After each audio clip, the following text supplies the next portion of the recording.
So Jonathan made a um, current question about the relationship between rainbow body yoga and Thogal, light body yoga, or you can say rainbow body yoga. You know, so the comparison between tantric exercise and Hatha yoga Thogal. So let's give some thought to this in practice. You can take your asana again.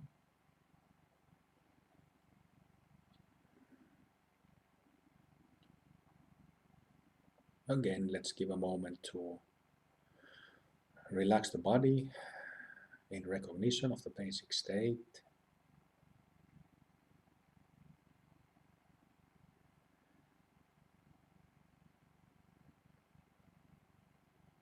What is interesting is that when these things are pointed out to us, it's kind of hard to unsee when you once seen it.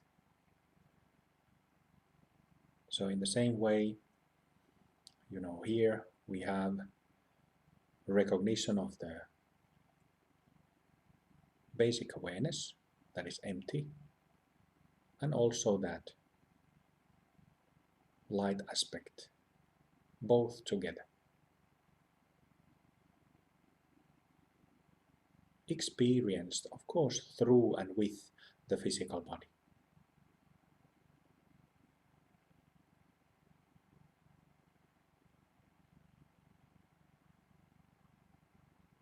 And that's actually a good point that, physical body is the most obvious and grossest of our bodies, which is at the center of our whole practice.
I often, when pointing out the nature of mind, I often speak of the three basic characteristics of it. One, cognizance, or knowing quality of basic awareness. Two, aliveness, or liveliness, or this loving, compassionate quality of basic awareness. And three, groundedness, immovability of it, unshakability of it, of basic awareness.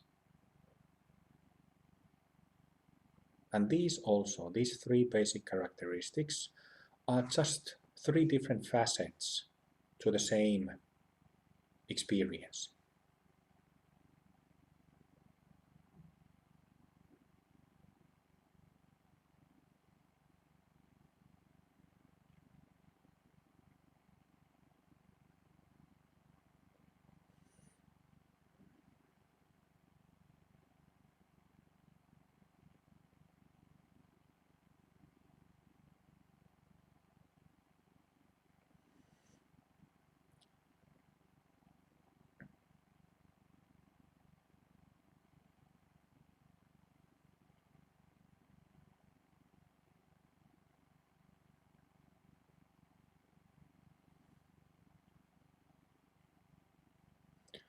So if we look at those three basic characteristics, it's the first one, this basic knowing, empty cognizance or clarity, that is the uh, emptiness aspect, Dharmakaya aspect. And it's the second one, aliveness, liveliness, love, compassion, joyfulness, kindness.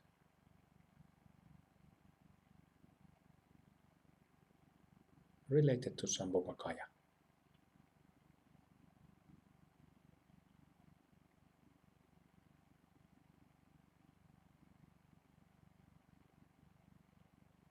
And then groundedness, unshakability, related to physical body, Nirmanakaya.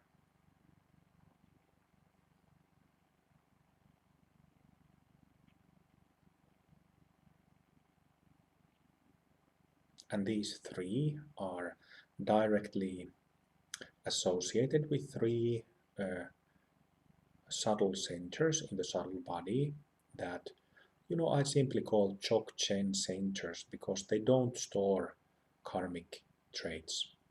So the space inside the head for the first one, cognizance, center inside the heart, in the middle of the chest for the second one, aliveness, and then the center in the gut for groundedness.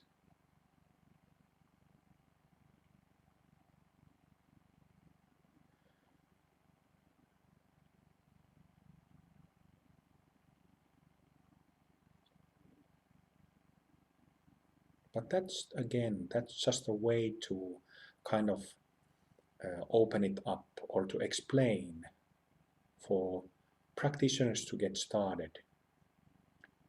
The actual experience when one gains maturity in that, you can't really, it becomes a complete, total experience. So you can't separate, in experience, you can't separate those three characteristics of each other because they are simultaneously present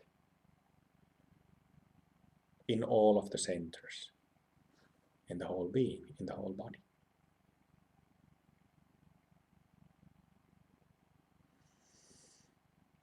So in this session we give some attention to enjoyment body, light. That basic awareness is full of light, and this light is the same as kindness, love, compassion, aliveness of life.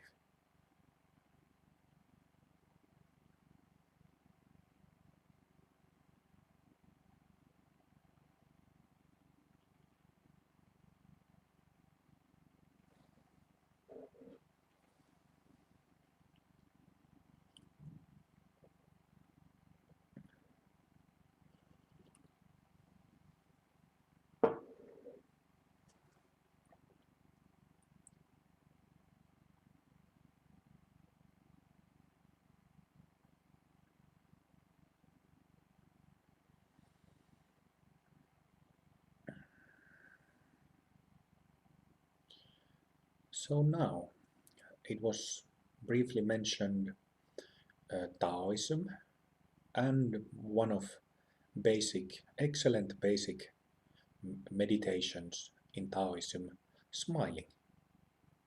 So as you already have that recognition of that light body, start smiling.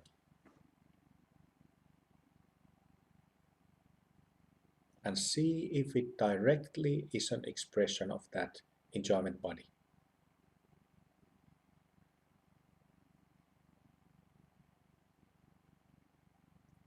See? It's genius.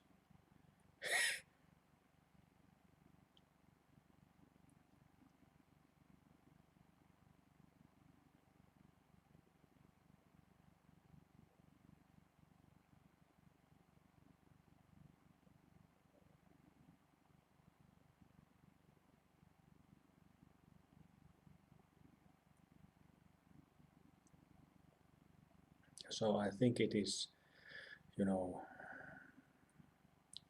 when you realize this, when you have this experience, natural state as joy, as light, as this ease, this easiness of it. You can't possibly, you know, think highly of renunciation after this, can you?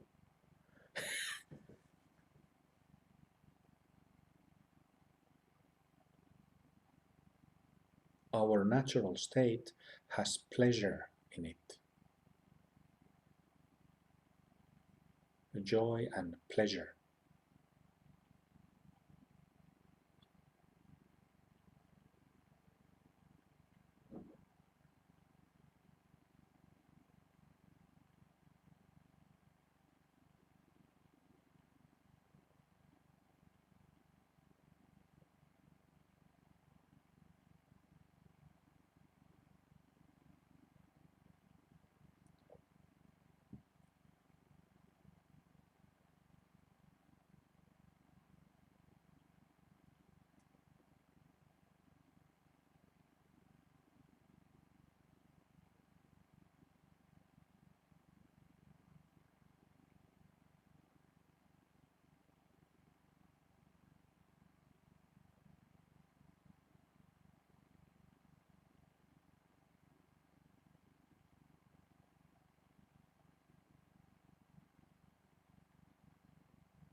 Okay, so that's pretty clear why uh, smiling is a practice. It also becomes clear why smiling in general it's a good thing. Sometimes they make songs out of smiling. So, okay, let's now continue to visualization of rainbow body from Rainbow Body Yoga. You can first imagine jewel bodies, physical body and aura made of flawless jewel.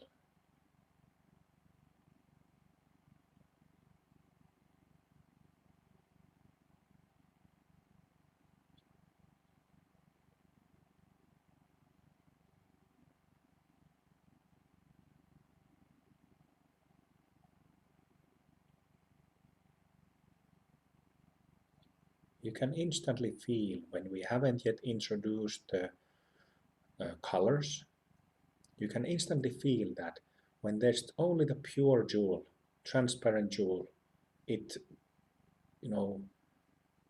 this emptiness body is becomes pronounced instantly. And then you can feel the grace light showering down from the mother light above the head, hitting the jewel in the heart and radiating from the facets of the jewel and jewels, possibly countless jewels, into rainbows.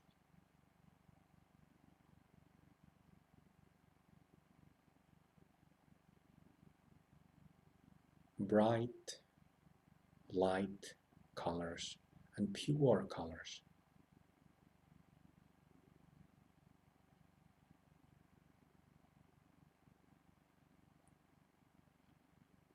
Can be, bright white, pure white. Can be bright or light blue. Can be bright or light red.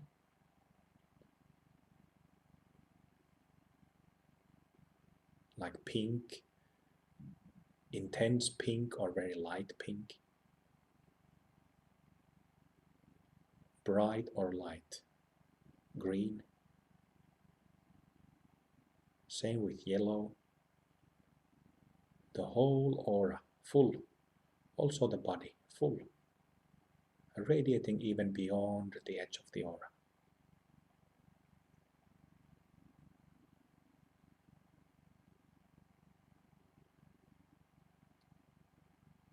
And there you have it again.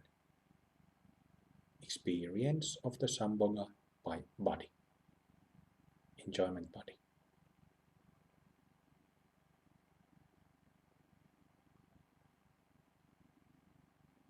And actually with a rainbow jewel practice, I was mentioning the Sahajananda, this spontaneous natural bliss. So it is through this rainbow jewel exercise where you have both. You have the transparency and purity of a jewel, and then the 5 lights.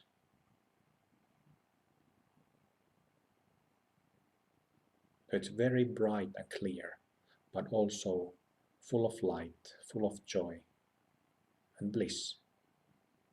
And what kind of bliss? Not gross, but very subtle.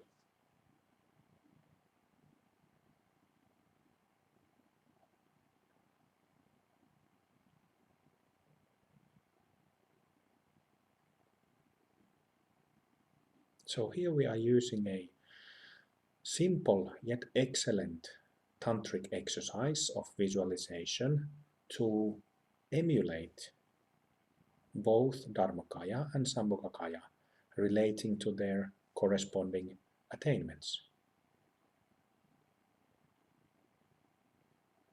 Genius.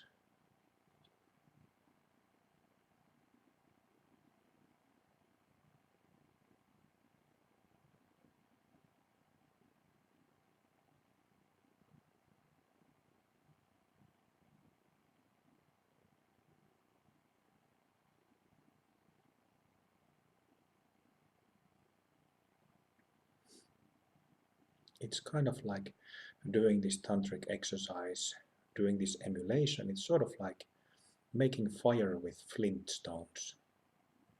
So you create, hitting 2 stones together, you create a spark and another one and another one, another one, and then it takes fire.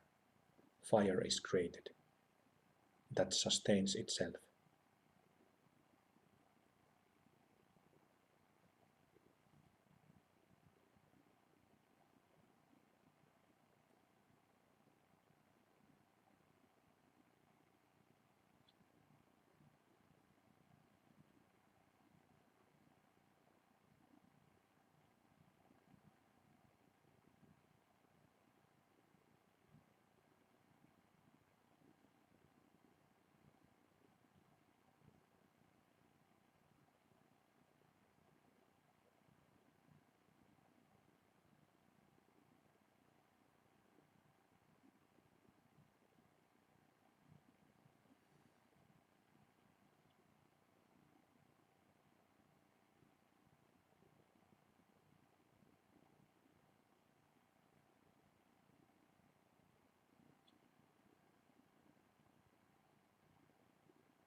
So you use the visualization like flintstones, create sparks, and then depending on one's stage of purification,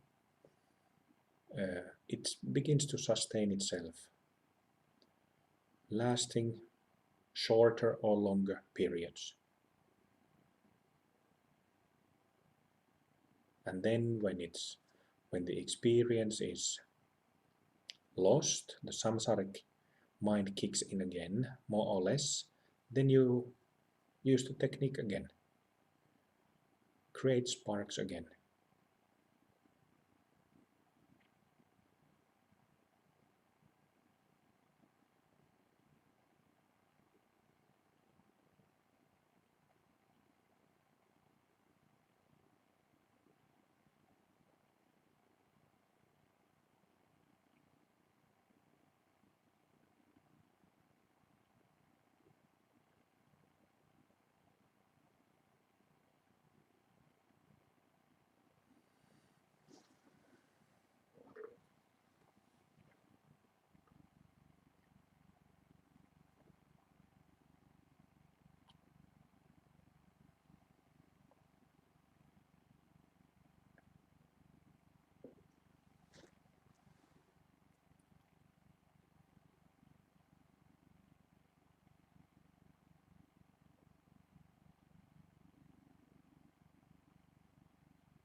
All right, let's continue to basic prayers, starting with Bodhisattva vows.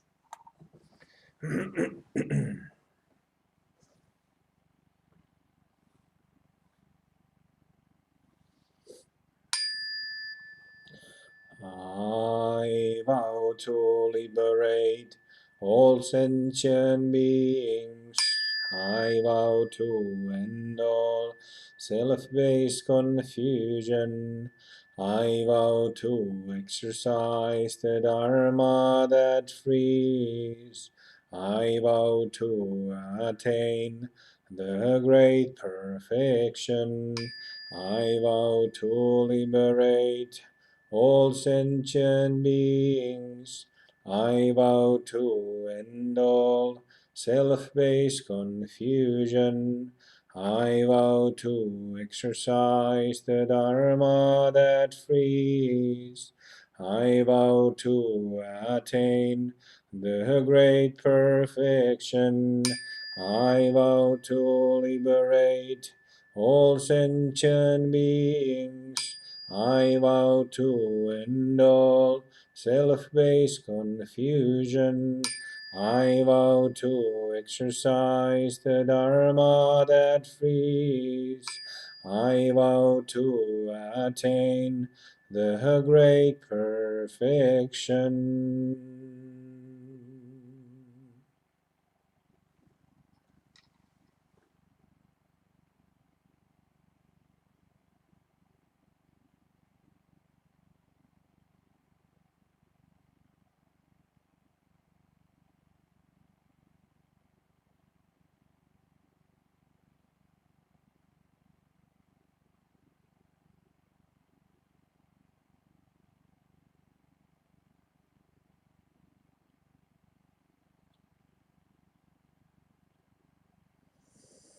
Absolute refuge.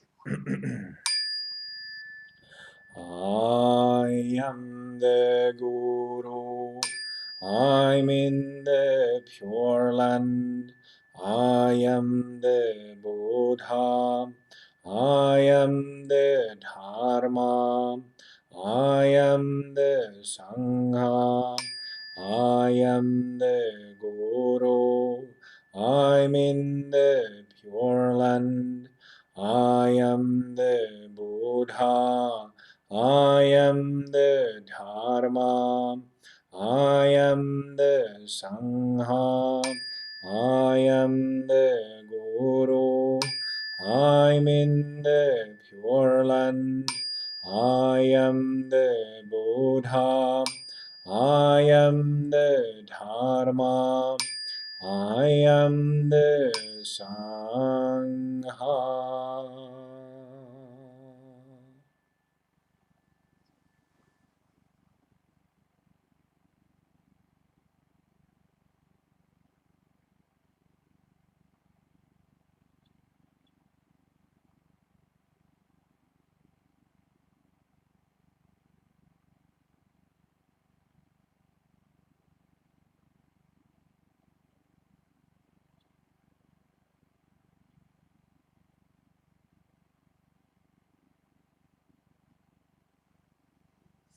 Relative bodhicitta. May all beings be free. May all beings be free. May all beings be free.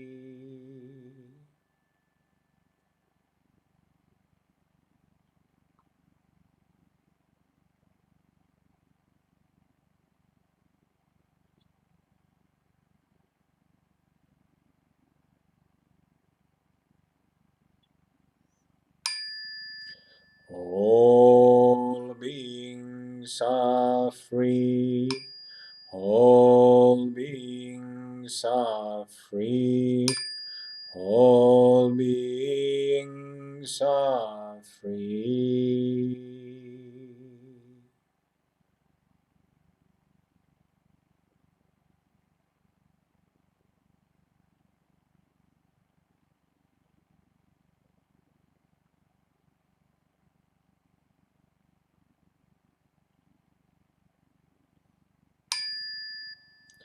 May all beings receive my accumulated merit.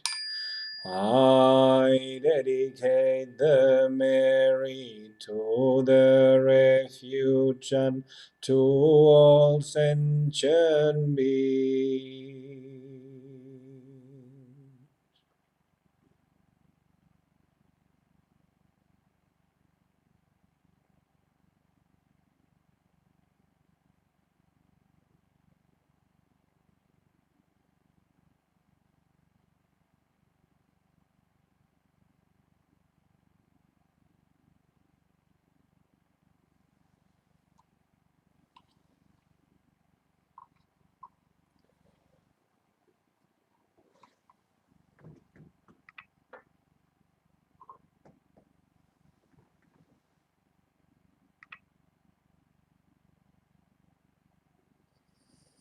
All right, joining hands.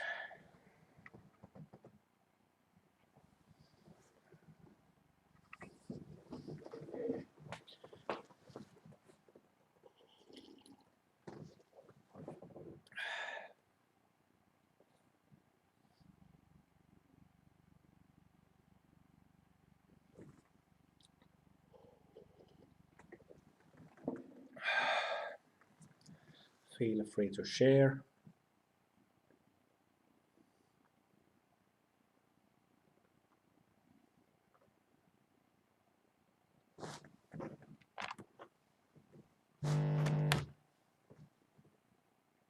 I was going to say that was great.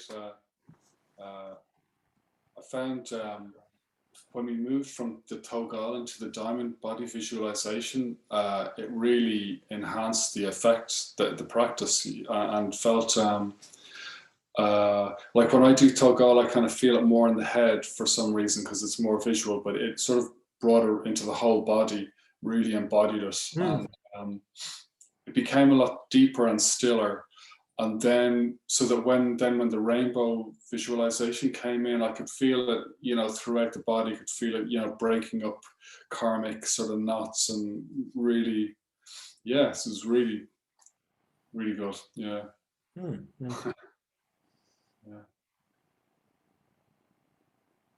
So I guess in doing that, the rainbow body visualization, it's like kind of like a sneaky way of doing Tagal. If you know what I mean, like it's like another way of doing Tagal. Yeah, it's well, to be exact, Tagal is an Ati Yoga practice. Yeah, So yeah, that means, well, it's kind of a tricky. It depends which way you're looking at it. If you're looking at it um, from the perspective of developing or generating, or if you're looking from the perspective of already done. But if you're looking from the perspective of generating or developing or purifying, then strictly speaking, it is not Hatha Yoga. It is tantric practice. yeah. Okay. But then from the other perspective, there is no difference between, from Hatha Yoga perspective, there is no difference between doing a practice or not doing a practice. Yeah, yeah. I see what you mean. Yeah, yeah, yeah. Subtle. Yeah, yeah.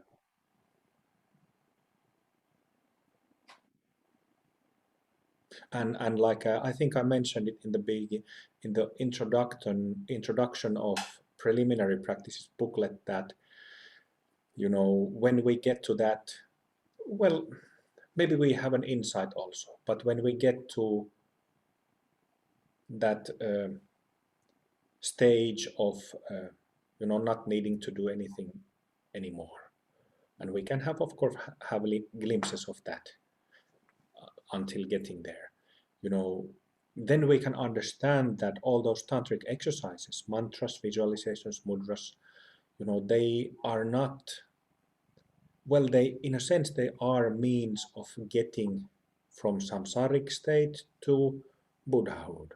But on the other hand, they are, these exercises, these practices are Buddhahood itself. Mm. And that's an interesting thing, because Manus has tankas on the wall, and Ugi has, and I have, and maybe some of you others have tankas at home, and Buddhist art, tantric art. Then you see that these practices are depicted in pictures. It all makes sense. It all, how do you say how do you say in English? You see how it all connects. Yeah, yeah.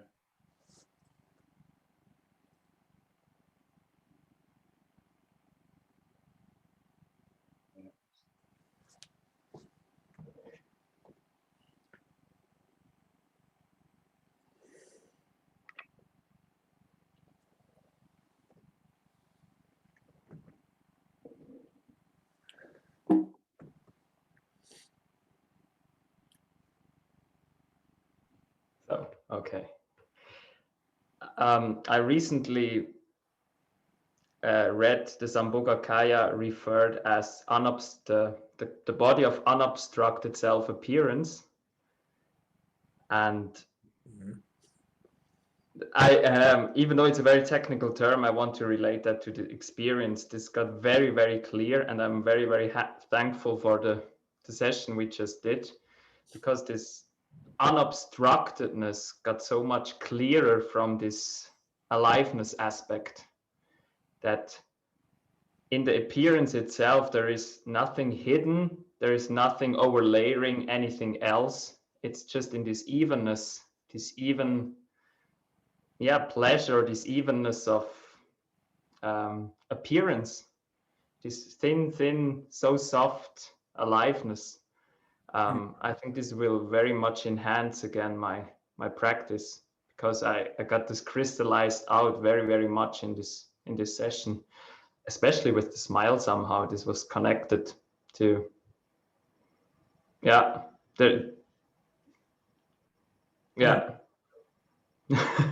just this partiality that sometimes still feels like that, with layers of alaya or layers of ignorance, that still feel like two somehow, like there is this area of fogginess around the aura, and to get in touch with that evenness, that's very important. Yeah.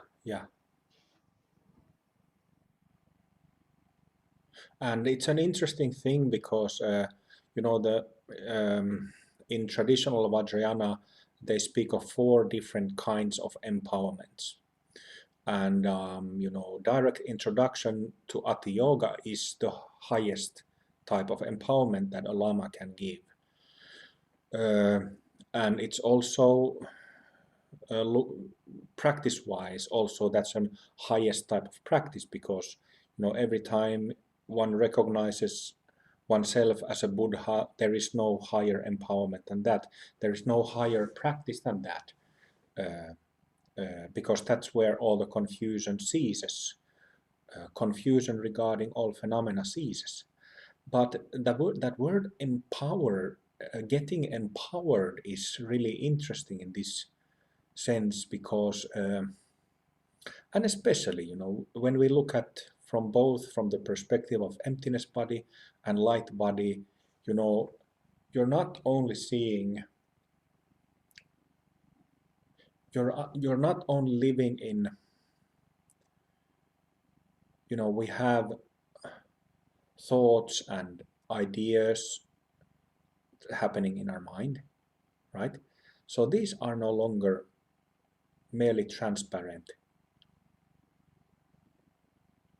but they have, like soap bubbles, they have color on the surface. And I think that this is an interesting, to really experience that we are not only neutral, serious, that's kind of dull and boring. Even though it's pure and clear, it's kind of, something is missing. I think that's very empowering for us human beings, and especially for us lay people, because we really, life with all the things we have in our daily life, to me it doesn't make sense if we don't have those colors on the surface of a soap bubble. It just doesn't make sense. It kind of lacks something or misses something, is missing something.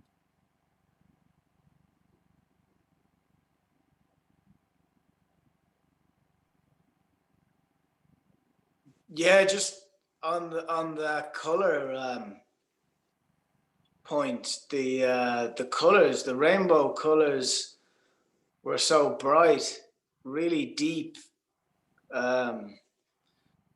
sort of vibrant,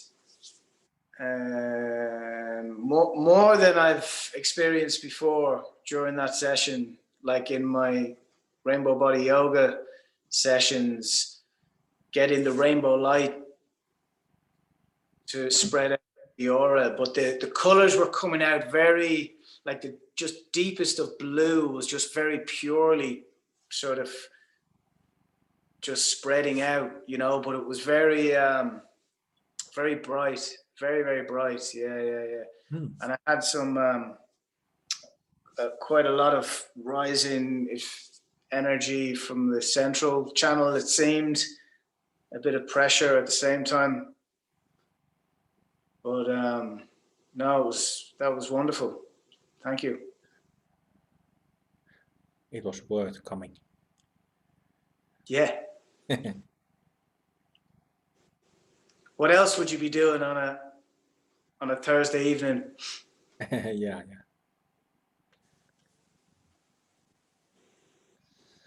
Just a small thing on small and obvious on the smiling thing, which I found interesting, was when you said it's genius in a light-hearted way. Instantly my smile sort of doubled in intensity and broadness, and reminded me, as I say, very obvious point, of the importance of humor and laughter. Yeah.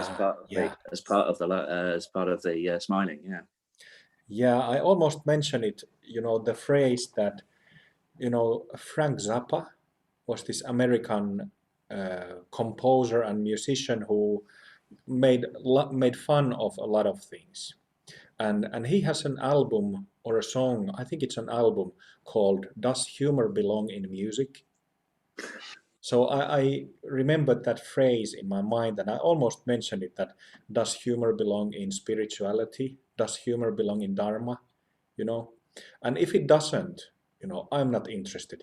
You know, you know, there are all these, you know, like I mentioned, paths of renunciation that, you know, sometimes even forbid from laughing and smiling from practitioners. Phew, no thank you, no thank you. Yeah. It made me feel a bit sorry for the Zennies, because they're laughing behind closed doors, but out the front, ooh, no. Very serious. Yeah.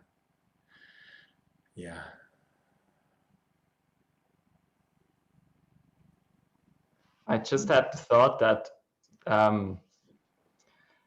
sometimes you read "May all beings be free," and often you also read "May all beings be happy."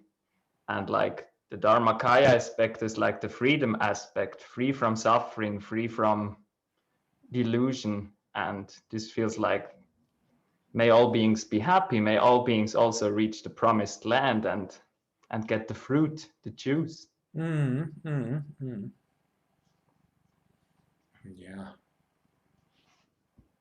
But as we have spoken, happiness is it's a tricky thing, because, you know, if you don't have freedom from suffering, you can't have real happiness either, in a sense.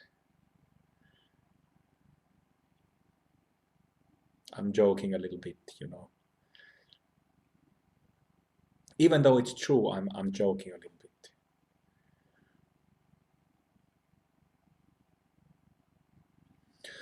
All right, time to wrap it up. Thank you everyone for joining. We have other short session in the following weeks and months coming this spring. So, and of course, you know, weekend retreats and spring retreat. So please join whenever you can. Thank you for practicing together, and thank you for donations as well. Have a nice evening. Have a nice day. See you later.